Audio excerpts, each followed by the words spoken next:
नमस्कार दोस्तों। डेट है आज की 22 सितंबर 2022 और स्वागत है आपका एडिटोरियल डिस्कशन में।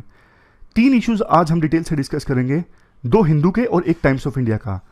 सबसे पहले आर्टिकल डिस्कस करेंगे एम्बिट ऑफ फ्रेटर्निटी से संबंधित। दूसरे नंबर पे टाइम्स ऑफ इंडिया का आर्टिकल डिस्कस करेंगे मून लाइटिंग से संबंधित। मून लाइटिंग ये टर्म काफ़ी ज़्यादा फेमस है, क्यों सुर्खियों में है ये टर्म, डिटेल से डिस्कस करेंगे पूरा कंसेप्ट मून लाइटिंग का। तीसरा आर्टिकल हम हिंदू का ही डिस्कस करेंगे एलएसी पर या फिर इंडिया और चाइना के बीच में न्यू स्टेटस को के बारे में। डिस्कशन स्टार्ट करें उससे पहले कीवर्ड्स हमारे जो बाकी थे वो डिस्कस करना स्टार्ट करते हैं। इलाबरेट का क्या मतलब है? जब देखो क्वेश्चन में इलाबरेट दिया हो, फॉर एग्जाम्पल एक सेकेंड रुकिए आप, ये देखिए ये क्वेश्चन यूपीएससी ने पूछा था। In many ways Lord Dalhousie was the founder of modern India, elaborate. जब इलाबरेट क्वेश्चन में दिया हो इसका मतलब आपको डिटेल्स देनी है, और ज़्यादा डिटेल्स देनी है। स्टेटमेंट दी हुई है, अब इसके बारे में और ज़्यादा डिटेल्स देनी है। आपको बताना है लॉर्ड डलहौसी को कैसे मॉडर्न इंडिया का फाउंडर माना जाता है। हर एक डायमेंशन में आप बताओगे उन्होंने एजुकेशन के सेक्टर में क्या काम किया, पब्लिक हेल्थ के काम में क्या काम किया, इंफ्रास्ट्रक्चर के डायरेक्शन में उन्होंने क्या काम किया। यानी ज़्यादा से ज़्यादा डायमेंशंस ऐड करके आप बताओगे लॉर्ड डलहौसी को फाउंडर ऑफ मॉडर्न इंडिया क्यों कहा जाता है। और इंट्रोडक्शन कंक्लूजन वो तो आपको देना ही है, लेकिन इस प्रकार के क्वेश्चंस में जब सीधा सीधा स्टेटमेंट हो तो कंक्लूजन हमेशा आप बैलेंस दीजिए। आप थोड़ा ये भी बताइए कि ये बात सच है कि इन्होंने अच्छा काम करवाया और मॉडर्न इंडिया की नींव रखी, लेकिन आखिरकार कॉलोनियल साम्राज्य के ये एक टूल थे, तो मतलब इनका भी लार्जर इंटरेस्ट तो यही था कि कैसे ना कैसे करके जो यूके का किंगडम था, ब्रिटिशर्स जो हमारे देश में रूल कर रहे थे उनको फ़ायदा पहुंचाया जाए, ईस्ट इंडिया कंपनी को फ़ायदा पहुंचाया जाए। तो लार्जर इंटरेस्ट लॉर्ड डलहौसी का इसी चीज़ में था। तो इस प्रकार से आप बैलेंस का कंक्लूजन दे सकते हो। उसके बाद है इलुस्ट्रेट। इलुस्ट्रेट का क्या मतलब होता है?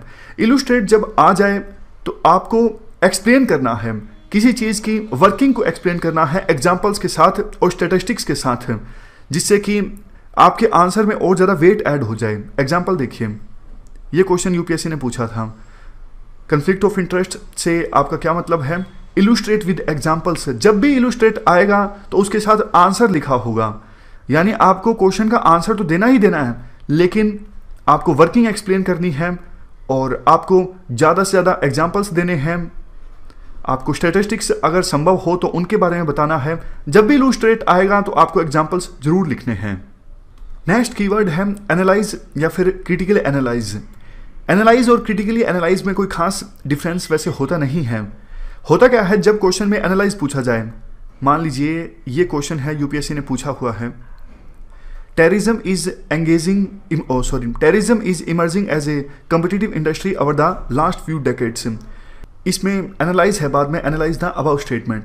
जब भी देखो एनालाइज आता है क्वेश्चन में, आप इशू को पार्ट्स में डिवाइड करोगे, इशू को आप कंपोनेंट्स में डिवाइड करोगे और हर एक कंपोनेंट के पक्ष में आप आर्ग्यूमेंट दोगे एविडेंस के साथ, और नेगेटिव में बनते हैं तो आप नेगेटिव में आर्ग्यूमेंट्स दोगे एविडेंस के साथ।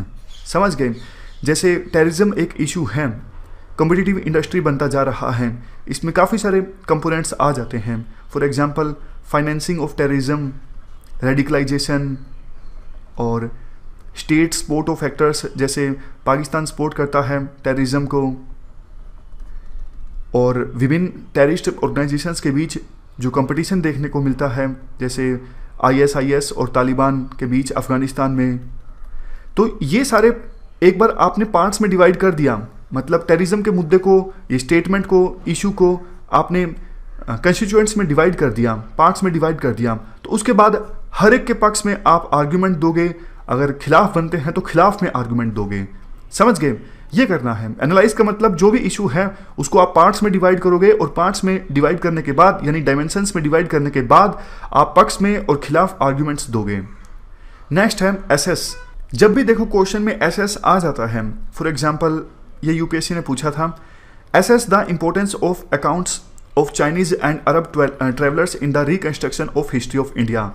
जब भी क्वेश्चन में एसएस आ जाता है, इसका मतलब यूपीएससी पूछना चाहती है आप इस स्टेटमेंट से कितना इत्तेफाक रखते हो, मतलब ये जो स्टेटमेंट दी है इस स्टेटमेंट से आप किस हद तक सहमत हो, और सहमत हो तो क्यों हो, और किस हद तक सहमत नहीं हो तो क्यों नहीं हो। जैसे ये स्टेटमेंट है, चाइनीज़ और अरब ट्रैवलर्स की जो अकाउंट है, मतलब जो विवरण है, वो बहुत अहम भूमिका निभाता है इंडिया की हिस्ट्री को रिकंस्ट्रक्ट करने में। तो आप बताइए, क्या इस स्टेटमेंट से आप सहमत हो?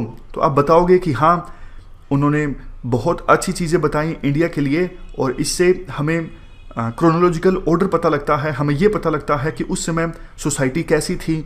इस तरह के और आप सारे पॉइंट्स लिखोगे कि वास्तव में चाइनीज़ और अरब ट्रैवलर्स का जो विवरण है वो इंडिया की हिस्ट्री को रिकंस्ट्रक्ट करने में कितना ज़्यादा महत्वपूर्ण है। तो ये एनसीईआरटी से सोल्व होता है क्वेश्चन। लेकिन जब भी एसएस आ जाए क्वेश्चन में, तो आपको बताना है कि स्टेटमेंट से आप किस हद तक सहमत हो तो क्यों हो, नहीं हो तो क्यों नहीं हो। लास्ट में जो भी आप कंक्लूजन लिखोगे वो फैक्ट्स पर आधारित होना चाहिए कि ये चीज़ें हैं और इसलिए मैं इस स्टेटमेंट से सहमत नहीं हूँ, या फिर ये चीज़ें हैं मैं इस स्टेटमेंट से इसलिए सहमत हूँ।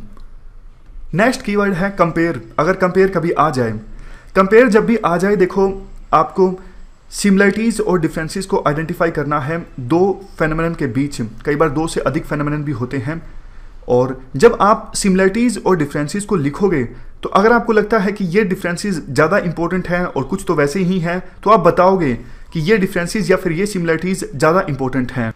जैसे वर्ल्ड हिस्ट्री से संबंधित यूपीएससी ने ये क्वेश्चन पूछा था। इसमें कंपेयर हालांकि डायरेक्टली तो नहीं है, लेकिन लास्ट पार्ट में है, how does it compare with that in India at present. Industrial revolution पहले इंग्लैंड में क्यों आई, और आपको ये बताना है क्वालिटी ऑफ लाइफ लोगों की कैसी थी इंडस्ट्रियलाइजेशन के दौरान, और इंडिया से अगर हम कंपेयर करें आज के समय में, तो उस समय इंडस्ट्रियलाइजेशन के दौरान इंग्लैंड में क्वालिटी ऑफ लाइफ कैसी थी लोगों की। नेक्स्ट कीवर्ड है डिमॉन्स्ट्रेट। डिमॉन्स्ट्रेट से संबंधित कोई क्वेश्चन तो यूपीएससी ने नहीं पूछा है, इतना इंपॉर्टेंट कीवर्ड नहीं है, लेकिन इसका मतलब काइंड ऑफ इलुस्ट्रेट की तरह ही है। आपको दिखाना है कैसे किसी फेनोमेनन की वर्किंग अगर पूछ ली जाती है तो आपको दिखाना है कोई चीज़ कैसे काम करती है, और वो भी एग्जाम्पल्स के साथ। तो काइंड ऑफ इलुस्ट्रेट जैसा कीवर्ड है डिमॉन्स्ट्रेट। यूपीएससी ने कोई क्वेश्चन डिमॉन्स्ट्रेट से संबंधित नहीं पूछा है। First important article ambit of fraternity से संबंधित है। फ्रेटर्निटी मतलब भाईचारा यानी ब्रदरहुड। आप जीएस पेपर 1 के इस टॉपिक से और जीएस पेपर 2 से भी इस आर्टिकल को रिलेट कर सकते हो।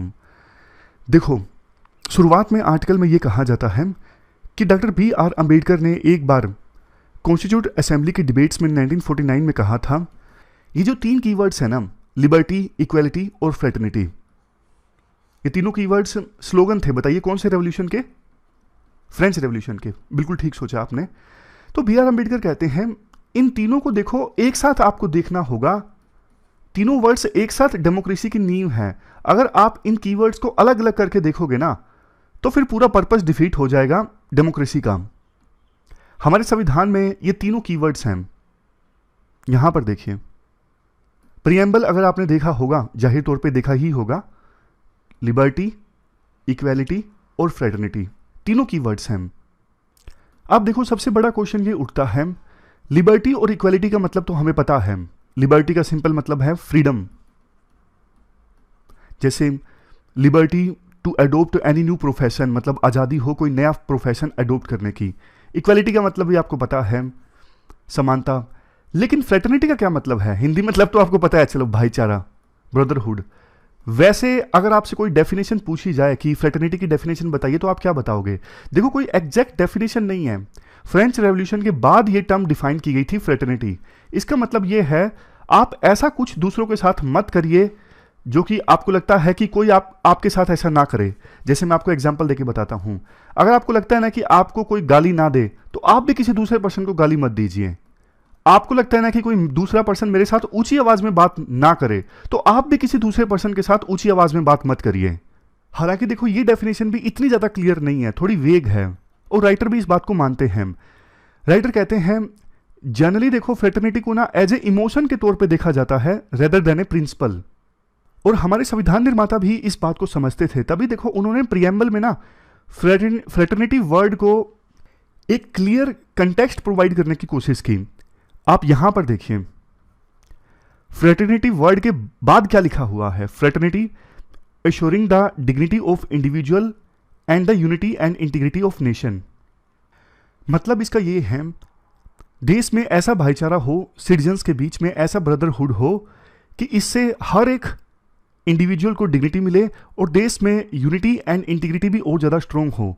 आप एक बात बताइए, सोचिए, मतलब देखो, जब देश आज़ाद हुआ था तो उस समय अनटचेबिलिटी थी, मानते हो ना? अभी तो अनटचेबिलिटी हमारे देश में ना के बराबर है, लेकिन उस समय प्रैक्टिस की जाती थी। गांधी जी ने, अंबेडकर जी ने इसके खिलाफ पुरजोर आवाज़ उठाई थी। और जब देखो संविधान बना था ना, तो आपको पता है पॉलिटिकल इक्वलिटी आ गई थी। पॉलिटिकल इक्वलिटी मतलब हर एक वो पर्सन जिसकी एज 18 से ज़्यादा है उसको वोट देने का अधिकार मिल गया था। लेकिन अंबेडकर का ये मानना था, हम एक ऐसी कॉन्ट्राडिक्शन में एंटर करने वाले हैं कि बहुत से लोगों के पास, उनका इशारा डिप्रेस्ड क्लासेस की तरफ था, दलितों की तरफ था, कि बहुत से लोग ऐसे होंगे जिनके पास पॉलिटिकल इक्वलिटी तो होगी, उनके पास वोट देने का अधिकार होगा, इलेक्शन लड़ने का अधिकार होगा, लेकिन सोसाइटी में अभी भी उनके साथ डिस्क्रिमिनेशन होगा। सोशल इक्वलिटी उन्हें पूरी तरह से फिर भी नहीं मिलेगी।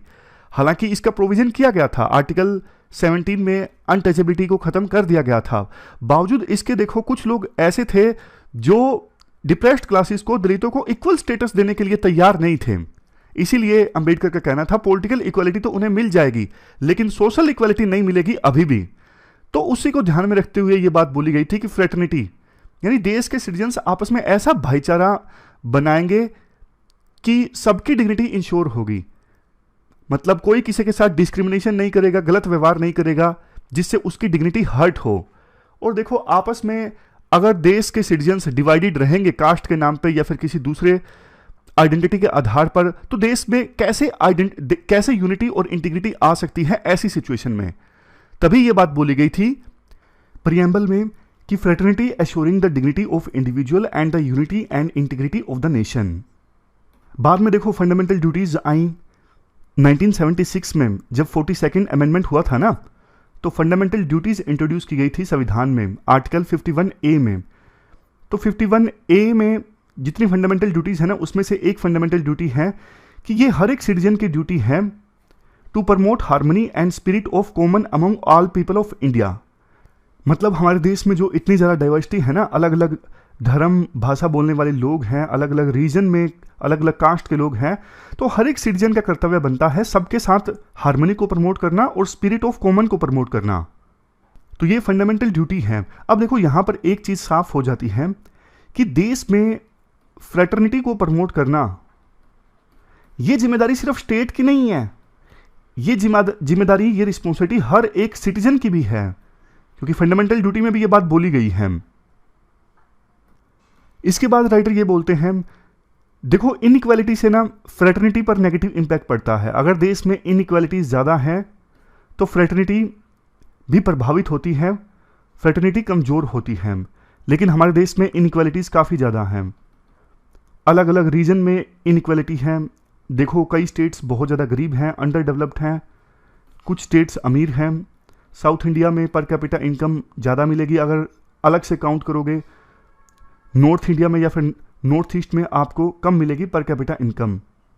इसके अलावा देखो कास्ट और रिलीजियस बेसिस पर भी काफ़ी इनइक्वालिटीज़ देखने को मिलती हैं।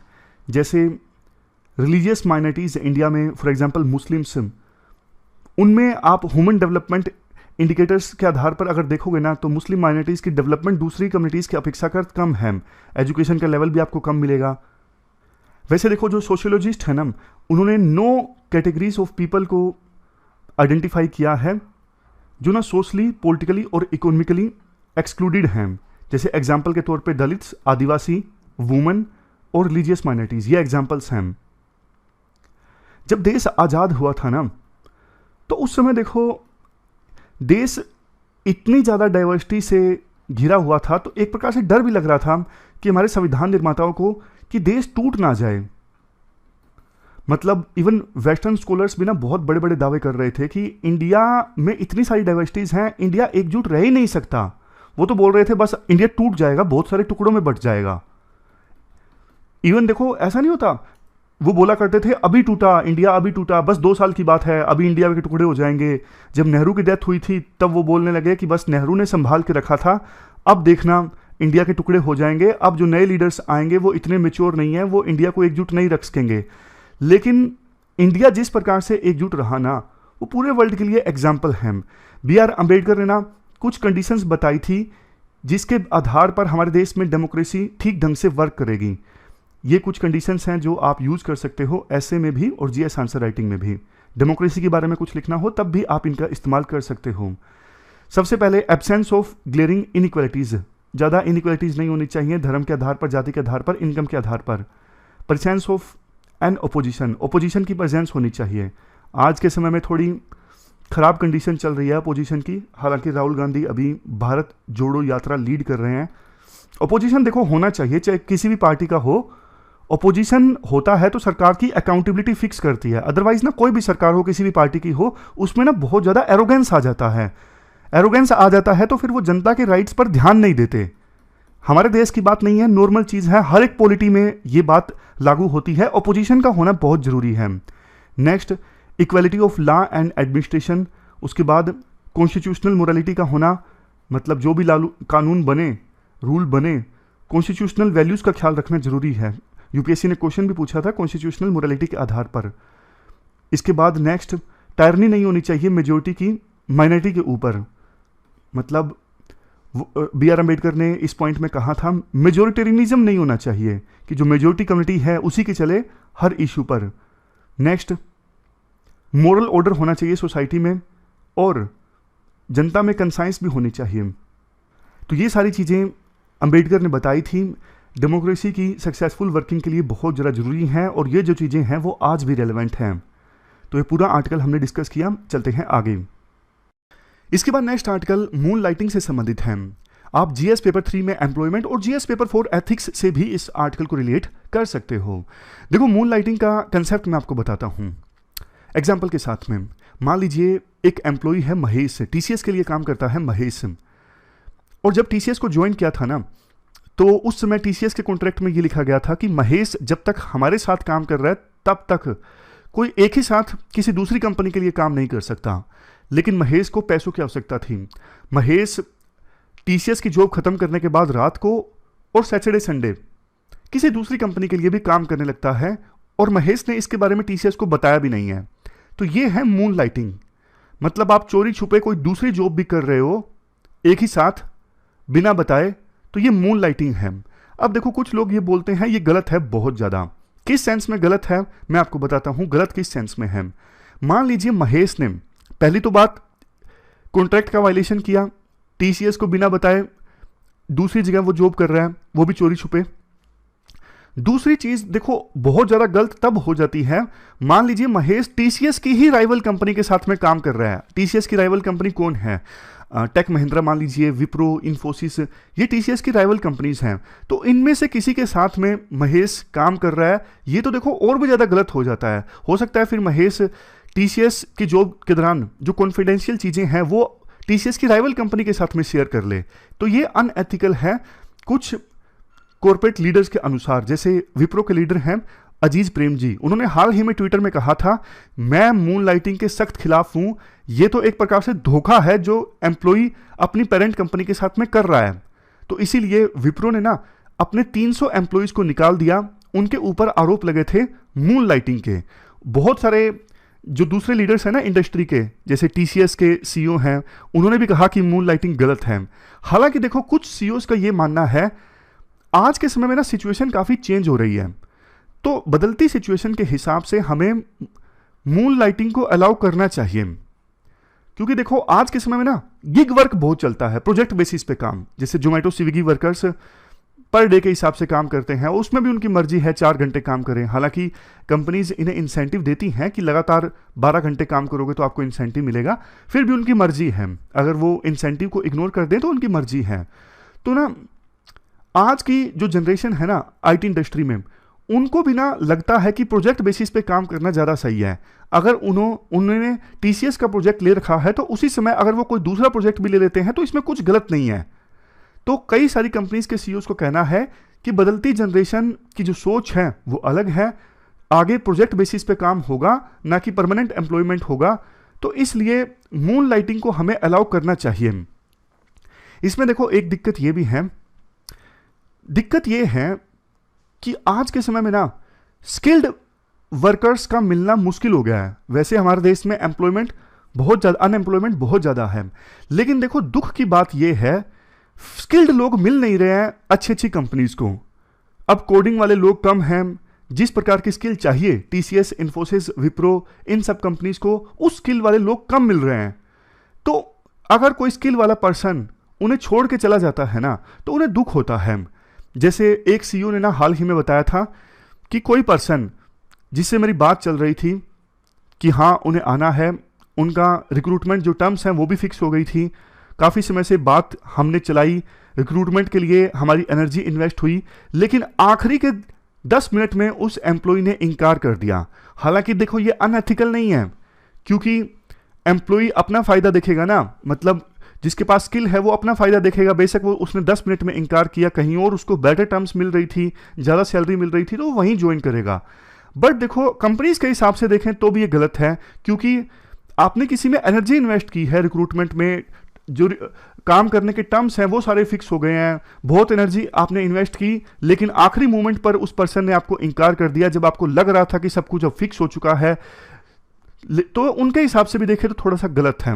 बट देखो बात राइटर यही करते हैं कि ना अब सिचुएशन चेंज हो चुकी है। इवन एचआर के जो एक्सपर्ट्स हैं वो भी यही बोलते हैं कि फ्यूचर में इसी प्रकार से वर्क होने वाला है, तो हमें न्यू एज पॉलिसीज बनाने की आवश्यकता है। गिग वर्क आने वाले समय में ज़्यादा से ज़्यादा वर्कर्स करना पसंद करेंगे, तो मून लाइटिंग को हम रोक नहीं सकते।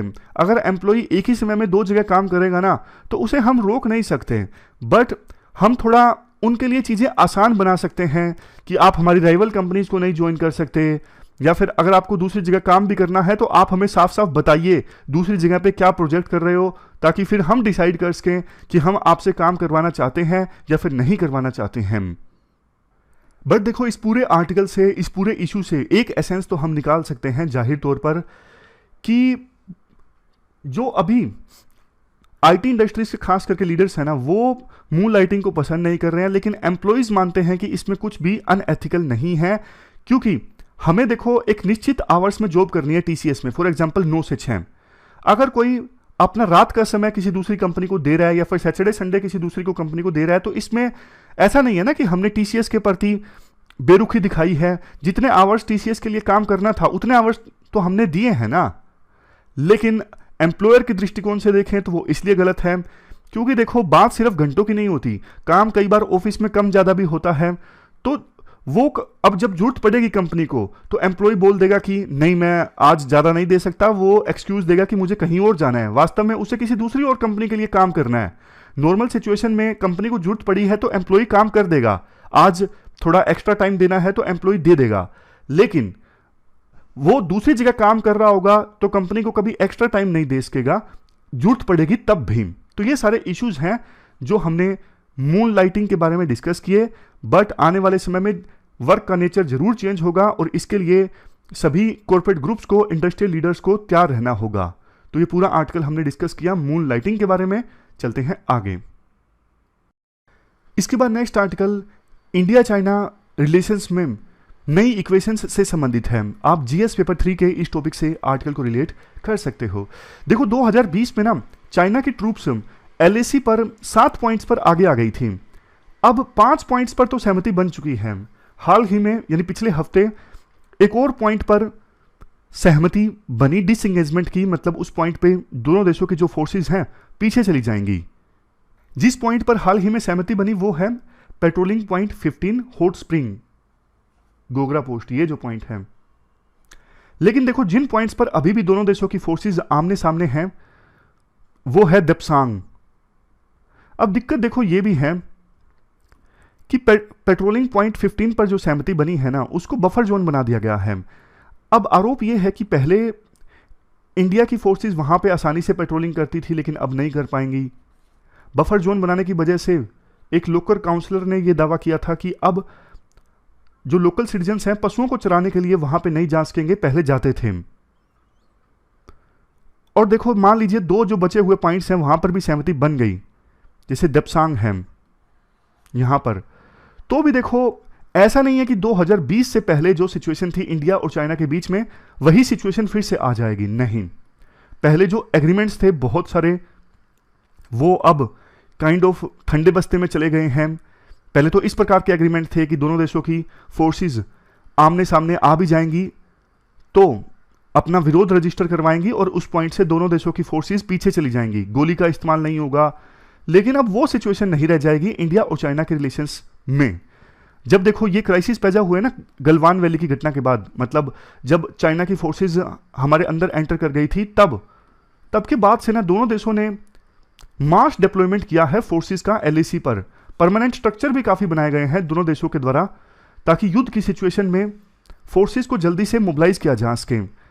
इंडिया ने भी अपनी साइड का रोड इंफ्रास्ट्रक्चर को ठीक करने की कोशिश की है ताकि जल्दी से सोल्जर्स को मोबिलाइज किया जा सके, और चाइना ने इंडिया के कंपैरिजन में अपने इंफ्रास्ट्रक्चर को ज़्यादा मजबूत कर लिया है। अब देखो कल को ना कहीं पर भी थोड़ा सा भी विवाद पैदा हो जाता है ना, अब इंफ्रास्ट्रक्चर इतना इंप्रूव हो गया है दोनों साइड्स कि छोटा सा कन्फ्लिक्ट कब वार में तब्दील हो जाए कुछ कहा नहीं जा सकता। समझ गए? अब दिक्कत यह भी है कि चाइना अभी भी पूरा अरुणाचल प्रदेश को अपना पार्ट बनाता है। मतलब साफ है इंडिया और चाइना के बीच में इतना लंबा बॉर्डर है, अगर अभी फिलहाल ईस्टर्न लद्दाख में LAC पर जो टेंशन्स हैं वो ठीक भी हो गई तो इंडिया और चाइना बॉर्डर पर पूरी तरह से शांति रहेगी, ऐसा कुछ कहा नहीं जा सकता। बट चाइना एक चीज में सफल हो गया और इंडिया ने यह गलती कर दी है। जब से विवाद हुआ है इंडिया का फोकस ना LAC पर ज्यादा है, लैंड पर ज्यादा है, जबकि होना यह चाहिए था कि इंडियन ओशन में चाइना के ऊपर प्रेशर क्रिएट करने की कोशिश करता, क्योंकि इंडियन ओशन में रिलेटिवली इंडिया का डोमिनेंस है, बट इंडिया ने ऐसा नहीं किया। बेशक हाल फिलहाल में इंडिया ने ना मैरीटाइम डोमेन में अपनी कैपेबिलिटीज को इंक्रीज किया है, जैसे cruise missile equipped fighters, US origin naval helicopters, brand new indigenously built aircraft carrier. लेकिन देखो ये सब चीजें ना चाइनीज क्राइसिस, मतलब चाइना के साथ जो क्राइसिस पैदा हुए बॉर्डर पर, उससे पहले ही इंडिया ने कर ली थी। चाइना के साथ क्राइसिस हुए उसके बाद इंडिया ने कुछ नया अब किया नहीं अपनी मैरीटाइम कैपेबिलिटी को इंक्रीज करने के लिए।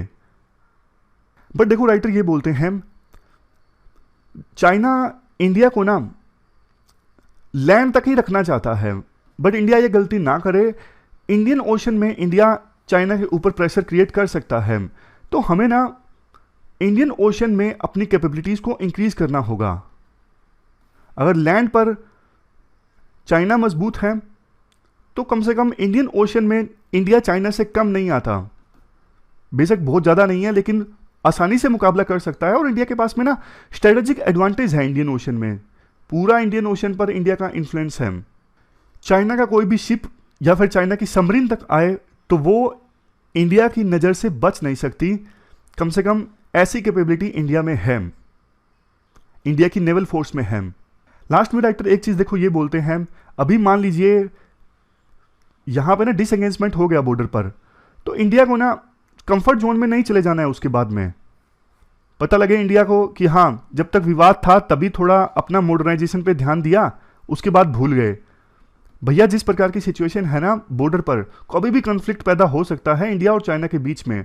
तो भलाई इसी में है, बुद्धिमत्ता इसी में है कि आप पहले से हर प्रकार के कॉन्फ्लिक्ट के लिए तैयार हो। तो इंडिया को ना मॉडर्नाइजेशन पे फोकस करना चाहिए अपनी मिलिट्री के। इंडिया भी एक और ट्रैप में फंसा हुआ है, आत्मनिर्भरता इन डिफेंस इंडस्ट्री। देखो आत्मनिर्भरता जरूरी है ये, लेकिन लॉन्ग टर्म में आएगी। शॉर्ट टर्म में अगर आपको कहीं से हथियार परचेज करने हैं तो करो, देश की सुरक्षा जरूरी है। मैन्युफैक्चरिंग इंडिया में धीरे धीरे होगी, थोड़ा टाइम लगेगा, लेकिन आप हथियार खरीदना बंद मत करिए। आपको अगर हथियारों की आवश्यकता है फिलहाल तो एसेंस इस आर्टिकल का यही निकलता है कि इंडिया अपनी नेशनल कैपेसिटी को मजबूत करे धीरे धीरे मिलिट्री डोमेन में, मतलब ज़्यादा हथियार हों, ज़्यादा कैपेबिलिटी हो हमारे पास में।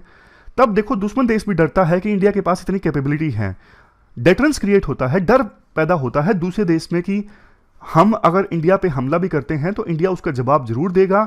इंडिया के पास सारे हथियार हैं जवाब देने के लिए। तो चाइना भी एक बार सोचेगा इंडिया पर अटैक करने के लिए कि इंडिया भी हमें नुकसान पहुंचाने में सक्षम है। तो इसलिए नेशनल कैपेबिलिटी को मिलिट्री डोमेन में मजबूत बनाने की आवश्यकता है। तो ये पूरा आर्टिकल हमने डिस्कस किया। और हमारी आज की डिस्कशन में इतना ही है। 3 इश्यूज आज हमने डिटेल से डिस्कस किए। Thank you very much for discussion.